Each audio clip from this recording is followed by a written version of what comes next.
Sa mga pinakamasarap na frog legs na matitikman nyo. Siguro nakakain ako nito once. Like, sobrang tagal na. Mga 20 years na rin. Marami na rin tayong exotic food na natikman dito sa Farm to Table. Pag naiisip ko kasi ko. Dadagdagan natin yan ng isang crunchy snack na pambato ng buhol.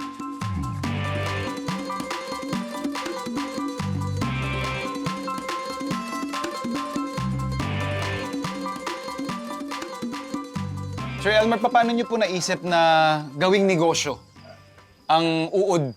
Ang itong mga uod nito, pagkain lang ito sa mga tarsier sa Lubok. Ako nag-supply noon. Ako nag-supply. Mga 5 years siguro. Tapos, marunong na din silang mag-breed. So, nag-breed na sila. Wala na akong customer. Nawalan ka na ng babagsakan. Oo. Nakatao na yung mamangkin sa asawa ko, galing siya sa Thailand.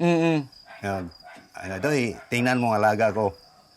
Pakita niya, kuya, kinain dito sa Sa Thailand. sa Thailand. Yun, diyan sa street lang. Parang street food nga sa Oo, Thailand street food, siya. So, Yung kinain ng tao. Kinain. Masarap. Subok ako ng tip-tipak. Display ko noon sa Tarsier sa Lubok. 1 week lang. ubos na agad. Hanggang 1,000 pack. Ba? Ito, nag-2,000 pack. Ba? Pero ano po bang klase ng worm ang ginagamit natin para dun sa inyong chicha worm? Ito, sir, tinatawag din karamihan ito na superworm. Ang superworms ni Sir Elmer ay larva ng darkling beetles. Ang mga insektong ito ay scavengers na namumuhay sa ilalim ng mga bato o kakahuyan. Iwala kang healthy ang chicha worm dahil ang bawat superworm ay pinapakain ng organic fruits and vegetables. Sir Elmer, so after po natin siya ma-harvest, ito hinugasan na po natin. Opo. Hinugasan niyo po ng ilang beses to?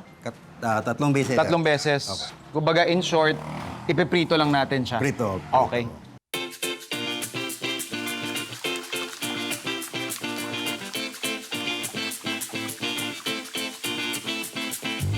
So isa, libre, ayun, oo nga. Malutong nga. Oo. Okay. So ito yung naiprito na, wala pa tong timpla kahit ano. Lutong niya. Chicharon nga naman. Malutong. Wala siyang timpla pero meron siyang alat na taglay. Tapos pag paubos na siya, bago mo siya lunukin, hahabol yung umami na meron siya. Fascinating, ha?